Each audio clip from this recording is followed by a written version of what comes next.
Mutual fund guide में आप सभी का स्वागत है और इस सेगमेंट में हम खास तौर पर अब चर्चा करने वाले हैं फिक्स्ड इनकम की। हमारे साथ बेहद ही खास एक्सपर्ट है, उनका परिचय करा देते हैं। एक्सिस म्यूचुअल फंड में फिक्स्ड इनकम के को हेड देवांग शाह हमारे साथ है। देवांग, आपका स्वागत करते हैं म्यूचुअल फंड गाइड में और आपसे समझना चाहेंगे फिक्स्ड इनकम में हाल फिलहाल में बहुत कुछ हमें गतिविधियां देखने को मिल रही हैं। ब्याज दरें ऑलमोस्ट टॉप आउट होती हुई हमें नजर आ रही है, खासतौर पर इस साल में। तो साल के बाकी बचे महीनों के लिए फिक्स्ड इनकम में आउटलुक क्या है आपका? तो गुड इवनिंग। हमारा अंडरस्टैंडिंग ऐसा है कि अगर लास्ट रेट हाइक के बाद ऑपरेटिव रेट जो आरबीआई का है वो 335 से 6.5 हो गया है, 3.35 से 6.50।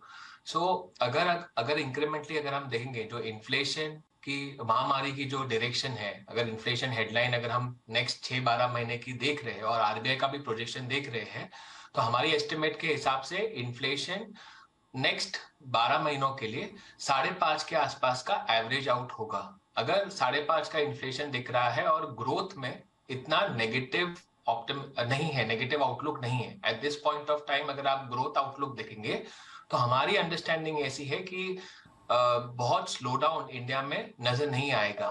तो विद इन्फ्लेशन और ग्रोथ की जो डायनामिक्स अभी चल रही है उसके हिसाब से आई थिंक इंक्रीमेंटली यहां से आरबीआई के लिए और रेट हाइक करने के लिए थोड़ा मुश्किल होगा। It will be more Fed dependent, Fed directional, कैसे हाइक कितने हाइक करते हैं उसके हिसाब से इंक्रीमेंटल रेट हाइक इंडिया में होंगे। हमारा एस्टिमेशन अगर हम फेड हाइक की तरफ भी देखें तो फेड फ्यूचर्स जो एक प्रिडिक्ट करता है कितने रेट हाइक्स प्राइस इन हो चुके हैं, at this point of times Fed futures भी 5.5 का रेट हाइक प्राइस इन कर चुके हैं। सो हमें एट दिस जंक्चर जहां पे इकोनॉमिक डायरेक्शनली वीक नहीं दिख रही है और इन्फ्लेशन का डायरेक्शन नीचे जाते दिख रहा है, जो headline inflation I think next 6 महीने का रीडिंग 5 के आसपास आएगा और उसके बाद अराउंड 5.5 के आसपास आएगा। जो हेडलाइन इन्फ्लेशन जो लास्ट 12-18 महीनों के लिए 6.5-7 के ऊपर रहा है और जो आरबीआई कंफर्ट जोन के ऊपर रहा है वो डायरेक्शनली काफी नीचे तक दिखेगा।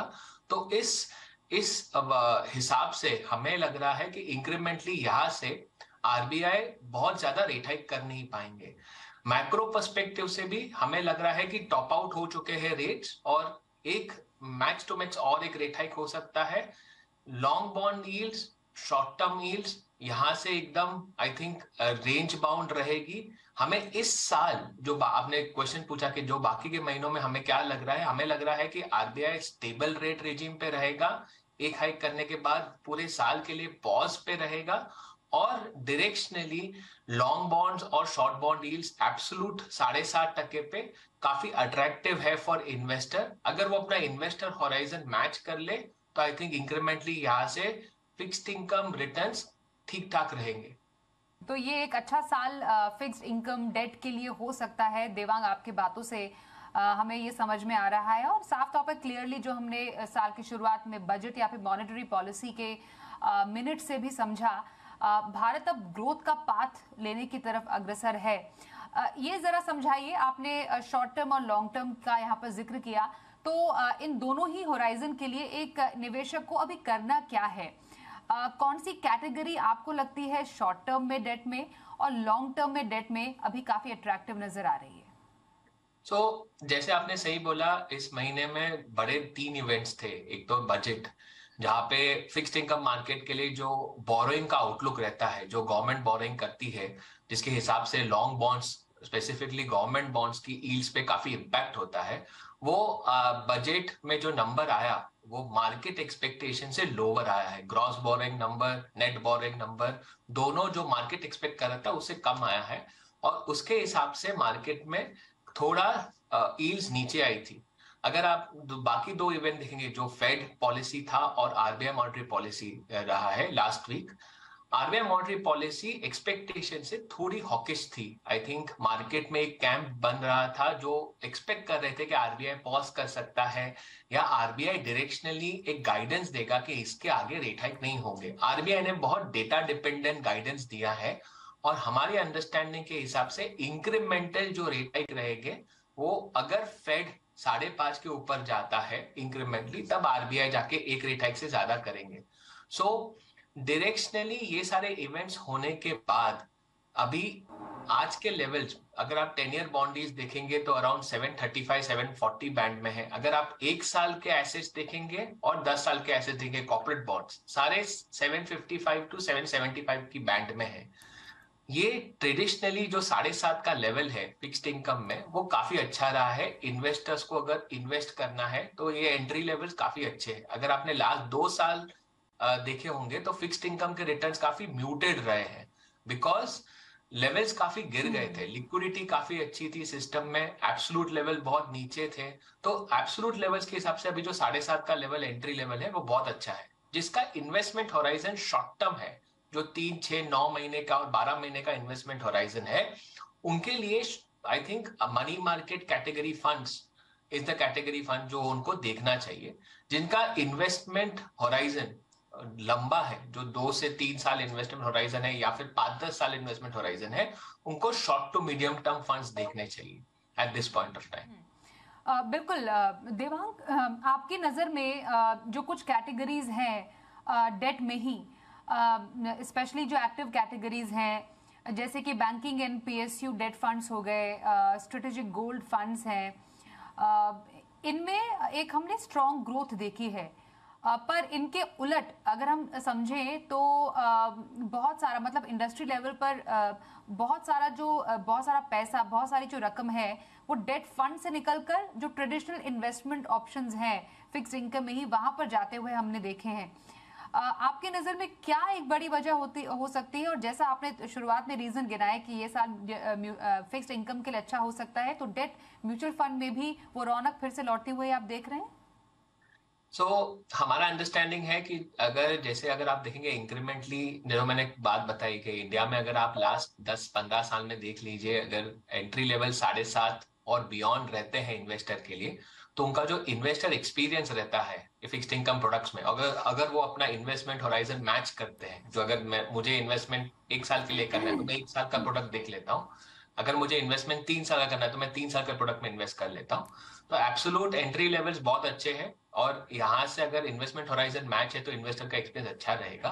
आपने इस बात सही बोली कि लास्ट 12 महीने में फिक्स्ड इनकम फंड्स में आउटफ्लोज रहे हैं, लेकिन हमने ये ट्रेडिशनली जब भी इंटरेस्ट रेट साइकिल और इंटरेस्ट रेट हाइक्स होते हैं, इंटरेस्ट रेट हाइक साइकिल रहते हैं, उसमें हमने ट्रेडिशनली देखा है कि म्यूचुअल फंड डेट एयूएम्स कम होते हैं। तो ये कोई नई बात नहीं है, लेकिन यहां से जो नेक्स्ट 12-15 महीने हमें लगते हैं, हमारा अंडरस्टैंडिंग ऐसा है कि इंक्रीमेंटली यहां से फिक्स्ड इनकम फंड्स में बहुत सारा एयूएम आएगा, इन्वेस्टमेंट मूव होगा from traditional investments I think towards mutual funds. So हमारा अंदाजा ऐसा रहा है कि अगर इन्वेस्टमेंट होराइजन मैच करके एट दीज लेवल्स, अगर आपका 3 महीने का इन्वेस्टमेंट होराइजन है तो आप मनी मार्केट कैटेगरी ले लीजिए, अगर आपका लंबा इन्वेस्टमेंट होराइजन है तो आप short to medium term category ले लीजिए। तो यहां से डायरेक्शनली जहां पे इंटरेस्ट रेट साइकिल पीक होते दिखती है, हमें लग रहा है कि लॉट ऑफ मनी और फंड्स ट्रेडिशनल इन्वेस्टमेंट से म्यूचुअल फंड में शिफ्ट हो जाएंगे। इनफैक्ट एक्टिव के साथ साथ पैसिव की चर्चा करना जरूरी है देवांग, क्योंकि बहुत ज्यादा इस कैटेगरी में अट्रैक्शन बढ़ा है। आपने भी इस कैटेगरी के अंदर कुछ प्रोडक्ट्स लॉन्च किए हैं, स्पेशली एक अच्छी डिमांड हमने इस कैटेगरी में डेट प्रोडक्ट्स की भी देखी है, जैसा कि guilt plus SDL index fund जैसे जो प्रोडक्ट्स है काफी ज्यादा पॉपुलर हुए हैं, जो कि 4, 5 या 6 साल की मैच्योरिटी के हैं। क्या वजह आप देख रहे हैं पैसिव में इतनी ज्यादा पॉपुलैरिटी की? और एट द सेम टाइम अगर कोई अपना इन्वेस्टमेंट इस टाइम पर हायर रेट्स में लंबे टाइम के लिए लॉक करना चाहता है, तो आपको लगता है ये एक अच्छा टाइम है? जो आपने टारगेट मैच्योरिटी फंड्स की बात करी, जो पैसिव फंड्स ट्रेडिशनली कहा जाते हैं, वो एक सब्स्टिट्यूट रहे हैं जो हमारे कैटेगरी हुआ करती थी पहले, फिक्स मैच्योरिटी प्लान्स। तो जो क्लोज एंडेड प्रोडक्ट्स हुआ करते थे, जिसमें एक पीरियड के टाइम पे फंड बंद हो जाता था और फिर एग्जिट मैच्योरिटी पे मिलता था। टारगेट मैच्योरिटी फंड्स हमारे अंडरस्टैंडिंग के हिसाब से एक तरीका है जहां पे आप फिक्स मैच्योरिटी प्लान की तरह ही इन्वेस्ट कर सकते हैं। उसमें कोई एक्टिव मैनेजमेंट रहती नहीं है, उसमें डिस्क्लोजर्स बहुत अच्छे रहते हैं, जहां पे आपका प्रोडक्ट क्या है, आपने बताया जैसे एग्जांपल 100% जीसेक, 50% जीसेक एसडीएल, ये कॉम्बिनेशन यूज करके आपको प्रोडक्ट कैसा है, आपका इन्वेस्टमेंट कौन से पेपर में होने वाला है, क्या यील्ड पे आप एंटर कर रहे हैं, बहुत सारी चीजें डिस्क्लोज होती है। तो और उसके हिसाब से आई थिंक इन्वेस्टर्स को ये प्रोडक्ट काफी अच्छा लगने लगा है, बिकॉज उसमें सर्टेनिटी काफी रहती है कि हमें एट मैच्योर, अगर हम मैच्योरिटी तक रहे तो बॉलपार्क हमारा रिटर्न क्या एक्सपेक्टेशन आ सकता है। So certainty, quality biasness of very high quality bias products रहते हैं, ये ट्रेडिशनली ये जीसेक और एसडीएल और ट्रिपल ए कॉर्पोरेट बॉन्ड में इन्वेस्ट करते हैं, उसके हिसाब से ये प्रोडक्ट्स ने काफी इंपॉर्टेंस गेन किया है। हमारी अंडरस्टैंडिंग ऐसी है कि अभी जो लेवल्स है, जहां पे मैंने जब ऐसे बताया कि ऑब्वियसली इस साल हमें लगता नहीं है कि ज्यादा रेट कट्स आएंगे, लेकिन एब्सोल्यूट एंट्री लेवल्स अभी जो है वो 7.5 के आसपास का है। हमारी अंडरस्टैंडिंग है जो नेक्स्ट साइकिल है वो डाउनवर्ड साइकिल रहेगी और इंटरेस्ट रेट्स एक साल 6 महीने बाद हो सकती है, 1 साल बाद हो सकती है, लेकिन eight this point of time हमारा पर्सनल पर्सपेक्टिव ऐसा है जहां पीक रेट पीक आउट हो गए हैं, एक्टिव फंड्स का भी इंपॉर्टेंस उतना ही बड़ा है जितना पैसिव फंड्स का है।